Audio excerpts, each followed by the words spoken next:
Hello everyone, आज के इस वीडियो में हम पढ़ने वाले हैं क्लास 12 फिजिक्स का 9th चैप्टर जो है प्रकाश का परावर्तन तथा अपवर्तन, जिसका हम मोस्ट इंपॉर्टेंट टॉपिक आज के इस वीडियो में डिस्कस करेंगे, जो है कि पतले लेंसों के लिए अपवर्तन का सूत्र, या कभी कभी इसको क्या कह देता है, लेंस मेकर सूत्र के नाम से भी हम जानते हैं। और एग्जाम में भी आपसे लेंस मेकर सूत्र के द्वारा ही पूछ लिया जाता है।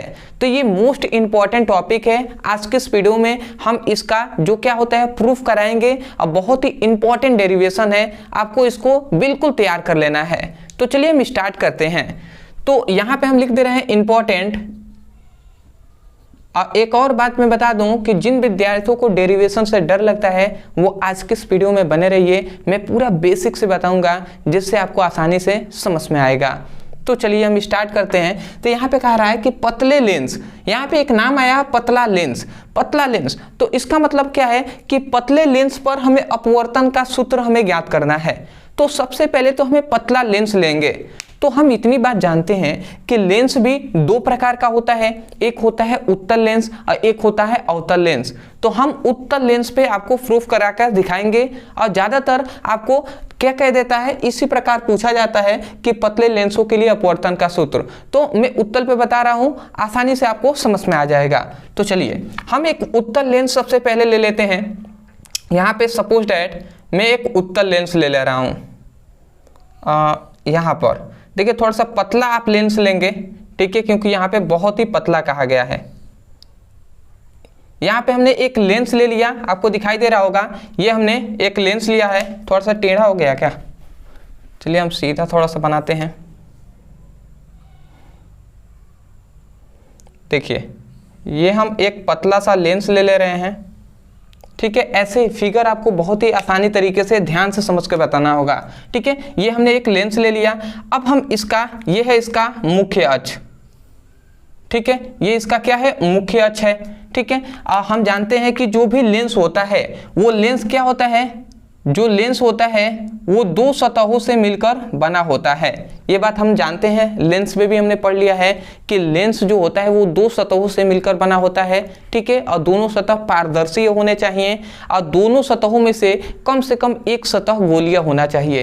ये सब कुछ हमने पढ़ लिया है, ठीक है। तो ये आप अगर ध्यान से देखें तो ये दो सतहों से लेंस मिलकर बना होगा। तो एक है इधर वाला, ये रेड से इधर वाला एक सतह होगा जिसको हम AB कह दे रहे हैं, और एक होगा रेड से इधर वाला जिसको हम CD कह दे रहे हैं। समझ गए? तो लेंस इतना पतला है कि ये एक ही सतह की तरह अनुभव हो रहा है, परंतु एज लेंस में तो पॉसिबल ही नहीं है कि एक ही सतह से मिलकर, कम से कम दो सतह तो होना ही चाहिए, फिक्स है दो सतह होने का। तो इसलिए AB ये है और इधर वाला क्या है, CD सतह है, ठीक है। अब ध्यान से समझिएगा, यहाँ पर हम एक वस्तु ले लेते हैं जो है O। तो O से यहाँ से एक प्रकाश किरणें इस प्रकार चलती हैं। तो O से ऐसे प्रकाश किरणें यहाँ पे गई। अब जब प्रकाश किरणें जो AB सतह है, ध्यान से आप समझेंगे, जो AB सतह है इस पर टकराती हैं, लेंस पे टकराएंगे, तो सबसे पहले इधर AB सतह है ना, तो इस वाले सतह को हम नगण्य मान लेंगे। जो CD सतह है उसको हम नगण्य मान लेंगे कि वो है ही नहीं, ठीक है। ऐसा इसलिए क्योंकि लेंस जो है वो बहुत ही पतला है, ठीक है, इसलिए हम ऐसा कर रहे हैं। तो जो AB सतह है इसको, जो CD ये सतह है ना, इसको हम मान लेंगे कि ये नहीं है। तो जब प्रकाश किरणें AB सतह से टकराती हैं तो इसका प्रतिबिंब जो होगा वो यहाँ पर बनता, ठीक है, यहाँ पर इस बिंदु पर बनता। तो इसे हम I' से प्रदर्शित कर रहे हैं। प्रतिबिंब को I' से हमने प्रदर्शित कर लिया। मान लेते हैं कि CD जो सतह है ये नहीं होता, तो उस समय जो AD सतह है उसका प्रतिबिंब यहाँ पे बनता। परंतु अब हम यहाँ पे मान लेते हैं कि AB सतह नहीं है और CD सतह है। तो CD सतह के कारण यहाँ पर इसका वास्तविक प्रतिबिंब यहाँ पे बनता, जिससे हम I से दर्शा रहे हैं। यहाँ पर इसका वास्तविक प्रतिबिंब बनेगा, ठीक है। इतनी बात आपने समझ लिया। अब ध्यान से ये बात समझेंगे, ये वस्तु की दूरी है। आप जानते हैं कि यहाँ से, ठीक है, जो लेंस का ध्रुव होता है, यहाँ से वस्तु की दूरी को हम U से दर्शाते हैं। तो U को हमने ऐसे दर्शा दिया। ये प्रतिबिंब की दूरी है, तो इसको हम क्या करेंगे, V से दर्शा देंगे, ठीक है। ये भी प्रतिबिंब की दूरी है, तो इसको भी हम V' से दर्शा देंगे, ठीक है, इतनी बात आपने समझ लिया। अब जो ए बी सतह है, ए बी सतह के लिए इसकी हम वक्रता त्रिज्या r मान लेंगे, ठीक है। और जो सी डी सतह है इसके लिए वक्रता त्रिज्या इधर होगा, तो इसके लिए हम r डैश मान लेते हैं, सॉरी r1 इसके लिए मानेंगे, इसके लिए r2 मान लेंगे। समझ रहे हैं, ए बी सतह के लिए वक्रता त्रिज्या r1 और सी डी सतह के लिए वक्रता त्रिज्या r2 हमने मान लिया है। तो देखिए हमने फिगर को बहुत ही आराम तरीके से, आसान तरीके से समझाया है। यदि आप फिगर को समझ लिए तो आप डेरिवेशन कर पाएंगे, यदि फिगर ही नहीं समझ पाए तो डेरिवेशन आप कैसे कर पाएंगे, ठीक है। तो इसको थोड़ा सा समझ जाइए, मैं फिर भी एक्सप्लेन कर दे रहा हूँ, समय लगे परंतु यदि आप समय दे रहे हैं तो आपको यहाँ पे समझ में भी आ जाना चाहिए। इसलिए एक बार और सुनिए, हमने सबसे पहले एक पतला लेंस लिया था, जिस हम जानते हैं लेंस दो सतहों से मिलकर बना होता है, तो एक है ए बी सतह, एक है सी डी सतह। अब इसका मुख्य अक्ष है, तो मुख्य अक्ष पर हम एक वस्तु लिए हैं जो है O, तो O से प्रकाश किरणें चलती हैं और ए बी सतह से टकराती हैं। तो ए बी सतह के कारण जो सी डी सतह है ये नगण्य है, मान लेते हैं वो नहीं है, तो उस समय यहाँ पे प्रतिबिंब बनता। परंतु जब सी डी सतह है और ए बी सतह को हम नगण्य मान लेते हैं, तो उस समय जो वस्तु का प्रतिबिंब है वो आई पे बनेगा, यहाँ पे वास्तविक प्रतिबिंब, ठीक है। तो इसका हमने मान लिया कि प्रतिबिंब का जो दूरी है उसे v से, और इसका जो यहाँ पे I1 के लिए प्रतिबिंब का क्या हो जाएगा, v1 हो जाएगा, और जो वस्तु है इसकी दूरी u हो जाएगा। और जो ए बी सतह है इसके लिए वक्रता त्रिज्या r1 है, और जो सी डी सतह इसके लिए वक्रता त्रिज्या r2 है, ठीक है। इतनी बात समझ गए, अब हम आगे बढ़ते हैं। इससे जस्ट हमने पहले कल ही आपको हमें एक टॉपिक कराया था, जो हमने बताया था गोलीय अवतल पृष्ठ पर अपवर्तन का सूत्र, तो उसी को हम सबसे पहले लगाएंगे। तो हम यहाँ पे लिखते हैं गोलीय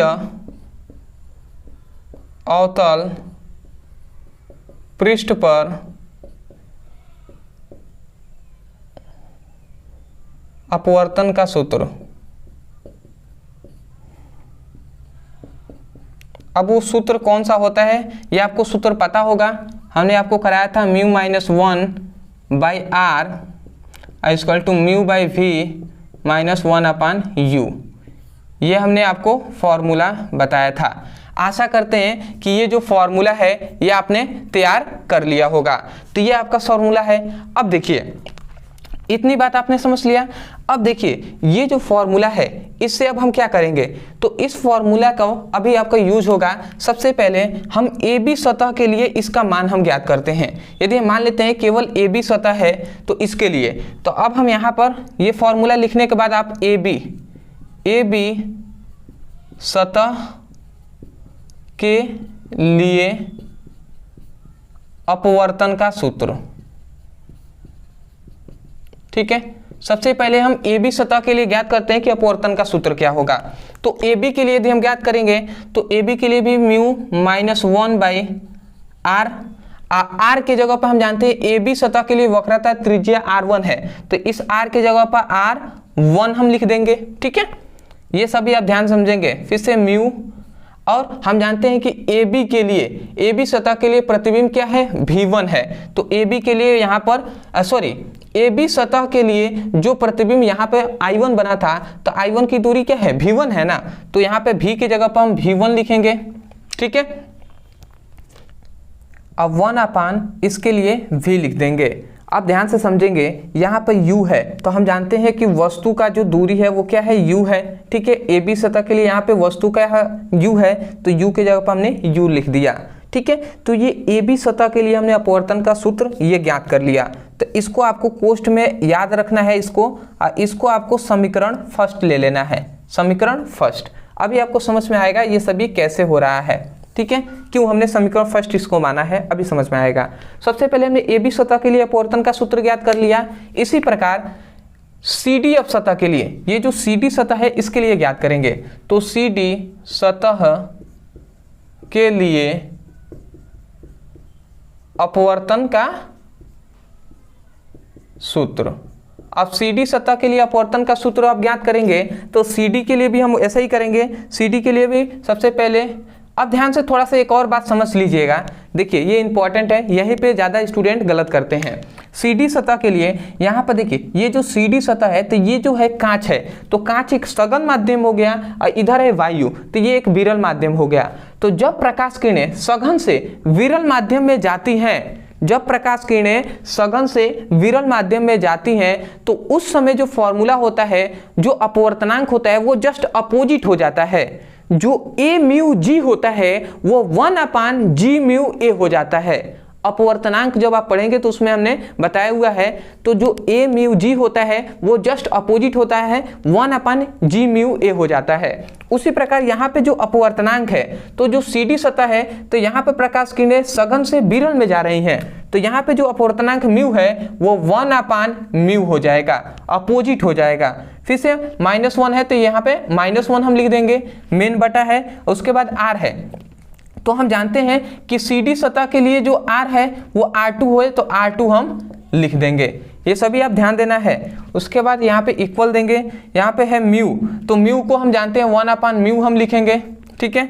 अब बटे भी है, तो अब देखिए ये भी क्या है, प्रतिबिंब है, तो CD सतह के लिए प्रतिबिंब क्या हो जाएगा, भी हो जाएगा। CD सतह के लिए यहाँ पे प्रतिबिंब बना है तो भी हो जाएगा, तो यहाँ पे हम लिख देंगे भी, ठीक है। उसके बाद माइनस अब 1/, अब देखिए u, तो वस्तु कह रहा है कि यहाँ पर वस्तु की दूरी क्या होगा, तो एक बात याद रखेंगे कि यहाँ पर इसके लिए, इस प्रतिबिंब के लिए वस्तु की जो दूरी होगा वो क्या हो जाएगा, वो ये होगा, ये वस्तु की दूरी क्या हो जाएगा, ये हो जाएगा। तो इसलिए हम यहाँ पर इसकी दूरी I1 की दूरी क्या है, V1 है, तो इसलिए हम यहाँ पे V1 लिखेंगे। इस बात को आपको याद रखना है। देखिए ये पूरा आपको जानते हैं, ये कॉन्सेप्ट जो है ये पूरा आपका बेस्ड है पीछे के कॉन्सेप्ट पर। यदि आपको पीछे के कॉन्सेप्ट आपको सब कुछ पता है, डेरिवेशन सब पता है, तब जाकर आप समझ पाएंगे।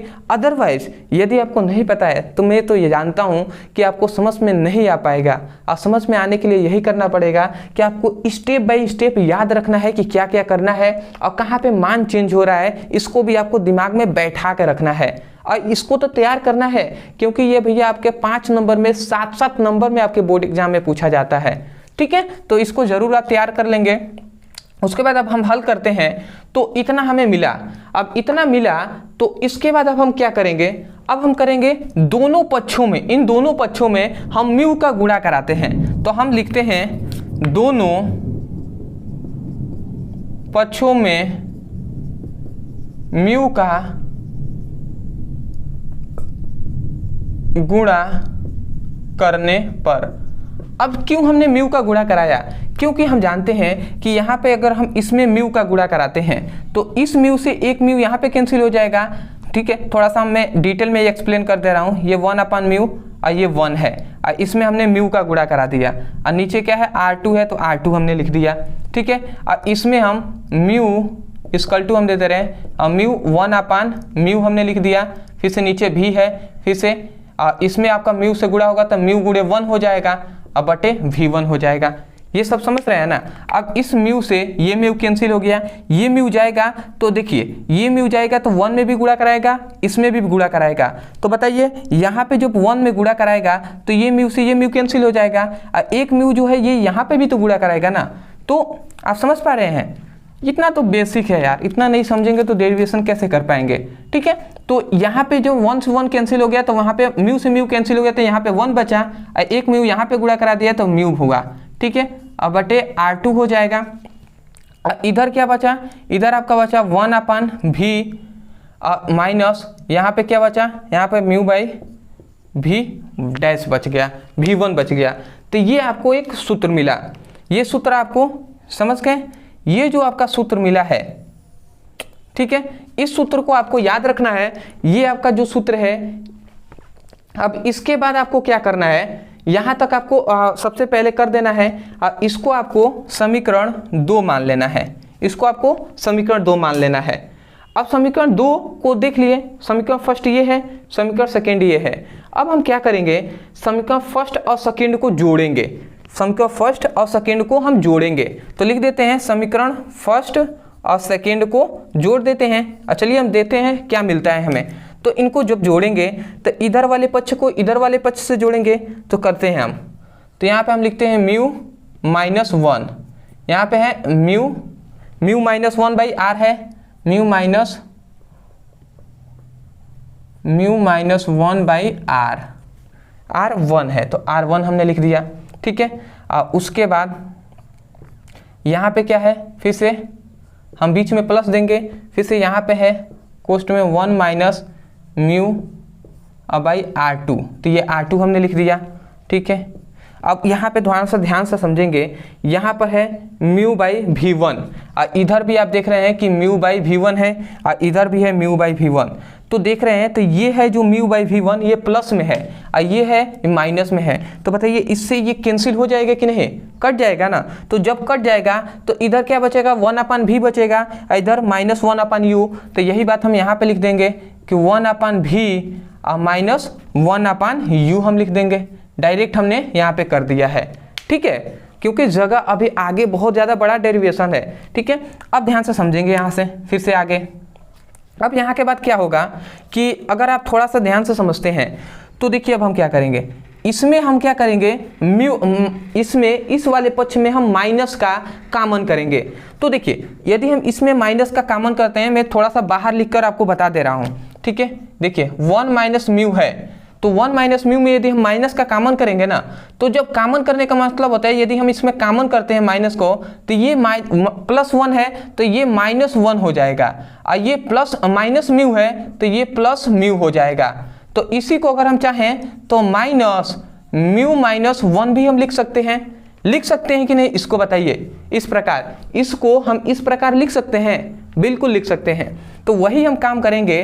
तो सपोज थोड़ा सा यहाँ पे आप ये सोचिएगा कि ये जो माइनस है, थोड़ा सा मैं नीचे ही बता दे रहा हूँ आपको, देखिए म्यू माइनस 1/r1 हमने लिख दिया। फिर से यहाँ पर ध्यान से समझेंगे, यहाँ पे प्लस है और ये वाला यहाँ पे होता तो ये वाला माइनस और प्लस, माइनस प्लस क्या होता है, माइनस हो जाता है, तो डायरेक्ट हम यहाँ पे माइनस लिख दे रहे हैं। और यहाँ पे म्यू माइनस 1 लिख सकते हैं इसके जगह पर, तो म्यू माइनस 1 लिख दिया इसके जगह पर, ठीक है, माइनस को कॉमन किया है तो। और यहाँ पे r2 हमने लिख दिया, ठीक है। और यहाँ पे हमने क्या 1/v माइनस 1/u हमने लिख दिया। आशा करते हैं आप समझ रहे होंगे, ये हमने बेसिक बात बता दिया, ठीक है, जिससे आपको कंफ्यूज ना हो। अब देखिए आपका क्या हो गया, ये आपका प्रूफ हो ही गया है। अब देखिए इसके बाद अब हम हल क्या करेंगे, ये आपका प्रूफ हो ही गया है। देखिए यहाँ पे म्यू माइनस 1 दिखाई दे रहा है, यहाँ पे भी म्यू माइनस 1 दिखाई दे रहा है, इन म्यू माइनस 1 दोनों में कॉमन है, तो इसको हम बाहर निकाल लेंगे। तो जब हम बाहर निकालेंगे तो म्यू माइनस 1 बाहर निकल जाएगा, तो यहाँ पे 1/r1 बचेगा, तो 1/r1, ठीक है, माइनस, तो माइनस हम लिख देंगे। फिर से यहाँ पर भी म्यू माइनस 1 निकल गया, तो 1/r2 बचा, 1/r2 ये हमने लिख दिया। इक्वल टू फिर से क्या बचा, equal to 1/v minus 1/u, तो 1/v माइनस 1/u लिख दिया। अब ये जो आपका फॉर्मूला है,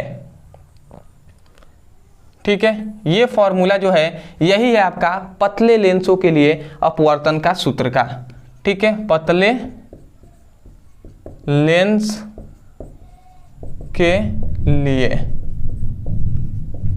अपवर्तन का सूत्र का। तो आशा करते हैं आपको पतले लेंसों का अपवर्तन का सूत्र प्राप्त हो गया है, यही आपका डेरिवेशन।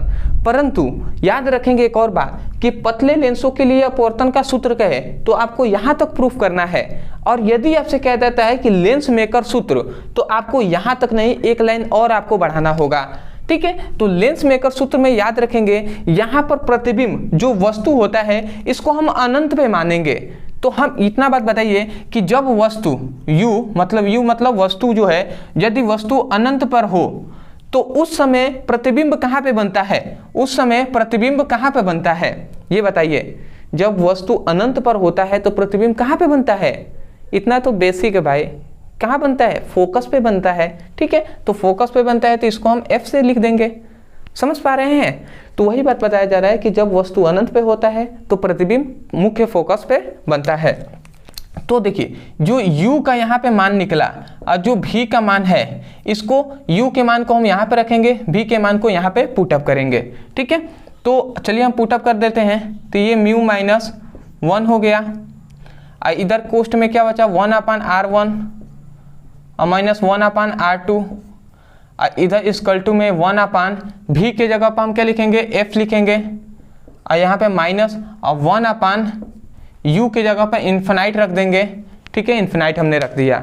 अब हम जानते हैं कि अनंत में यदि 1 से क्या करते हैं, भाग देते हैं, तो इसका मान 0 हो जाएगा। तो ये पूरा अब 0 हो गया, तो इसका मतलब ये पूरा हट गया, इधर केवल 1/f बचा। ठीक है, तो यहाँ पे एक फॉर्मूला आपको मिला जो है 1/f इक्वल टू, ठीक है, म्यू माइनस 1 बटे 1/r1 माइनस 1/r2। ये आपको फॉर्मूला मिलता है और यही फॉर्मूला है आपका पतले लेंसों के लिए, पतले लेंस के लिए। ठीक है, यही आपके पतले लेंस के लिए, मतलब सॉरी पतले लेंस के नहीं, लेंस मेकर सूत्र है। ठीक है, ये क्या है, लेंस मेकर सूत्र, सॉरी लेंस मेकर सूत्र। ठीक है, ये आपका लेंस मेकर सूत्र है। तो आशा करते हैं कि लेंस मेकर सूत्र भी आपको समझ में आ गया। एक और यहाँ से आपको सूत्र हम ज्ञात करा सकते हैं, वो क्या है, वो हम ज्ञात करा सकते हैं कि लेंस का जो सूत्र होता है उसको हम प्रूफ करा देते हैं। देखिए कैसे, अगर आप इसको अगर आप ध्यान से देखते हैं तो देखिए, इसको सपोज दैट अगर हम समीकरण ए मानते हैं और इसको समीकरण यदि हम बी मानते हैं, तो यदि हम समीकरण फर्स्ट और सेकेंड को अगर ध्यान से देखें तो इधर देखिए mu minus 1/r1 minus 1/r2, इधर वाला इतना, और इधर भी देखिए mu minus 1/r1 minus 1/r2, इधर का, ये दोनों आपको इक्वल दिखाई दे रहा है। तो यदि हम समीकरण ए और बी की तुलना करते हैं तो जब इधर वाले, जब इतना का बराबर इतना हम लिख सकते हैं, तो हम इन सभी के बराबर हम इतना भी तो लिख सकते हैं ना। ठीक है, तो यदि हम ए बी का यदि तुलना करते हैं, ए व बी का तुलना करेंगे, या हम ए में बी का हम क्या करेंगे, घटाएंगे, तो वहां पे क्या आ जाएगा 1/f, जो 1/f बराबर इतना होता है, तो 1/f बराबर ये भी हो जाएगा। तो यहां से आपको ये फॉर्मूला भी मिल जाएगा 1/v माइनस 1/u। ठीक है, ये है लेंस सूत्र। ये क्या है आपका लेंस सूत्र, यही तो है 1/v equal to 1/f equal to 1/v minus 1/u। तो देख रहे हैं आपको 3 फॉर्मूले मिल गए, एक है पतले लेंसों के लिए अपवर्तन का सूत्र, लेंस मेकर सूत्र और लेंस सूत्र। तो आप चाहें तो लेंस सूत्र इस तरीके से भी ज्ञात कर सकते हैं। तो आशा करते हैं दोस्तों आपको समझ में आ गया होगा। मैं यही कहूँगा, जिन विद्यार्थियों को थोड़ा कम समझ में आया है, सबसे पहले तो मैं उनको कहना चाहूँगा, देखिए ये आपको एक बार में समझ में नहीं आएगा। मैंने जब समझा था तो मुझे भी एक बार में समझ में नहीं आया था। मैं भी जब अपने क्लास 12 का पढ़ाई करता था, मुझे भी बहुत बार समझना पड़ा था, तब समझ में आया था। तो मैं कहूँगा कि आप क्या कीजिए, रिपीट कर करके इसको देखिए वीडियो को। ठीक है, जितना आप देखेंगे और जितना आप प्रैक्टिस करेंगे, स्वयं देखेंगे वीडियो को, समझेंगे, उसके बाद फिर से आप लिखेंगे स्वयं अपने हिसाब से। ठीक है, तो आपका जितना प्रैक्टिस होगा उतना ही आपको समझ में आएगा। ठीक है, ये प्रैक्टिस पर ही होगा। और प्रैक्टिस के साथ साथ आपको स्टेप याद रखना है कि इसके बाद ये करना है, इसके बाद ये करना है, इस प्रकार स्टेप भी आपको ज्ञात रखना है। ठीक है, तो चलिए दोस्तों आज के लिए इतना ही। मैं यही कहूँगा, बहुत मेहनत से आपको बताया गया है। तो यदि आपको अच्छा लगा है तो कमेंट कर दीजिएगा। दूसरी बात, चैनल पर नए होंगे तो चैनल को सब्सक्राइब कर दीजिएगा, क्योंकि ऐसे ही कंटेंट आपके लिए प्रोवाइड कराते रहेंगे। तीसरी बात, यदि आप सीरियस हैं क्लास 12 की पढ़ाई करने के लिए, तो डिस्क्रिप्शन में हम फिजिक्स और केमिस्ट्री दोनों का प्लेलिस्ट का लिंक देंगे, जिस पे आप क्लिक करेंगे तो आपको चैप्टर वाइज केवल मोस्ट इंपॉर्टेंट क्वेश्चन आपको पढ़ाए गए हैं, तो उनको चैप्टर वाइज आप पढ़ाई करके अपने बोर्ड एग्जाम में अच्छे नंबर से पास हो सकते हैं। तो चलिए दोस्तों आज के लिए इतना ही, मिलते एक नए टॉपिक के साथ, तब तक के लिए धन्यवाद।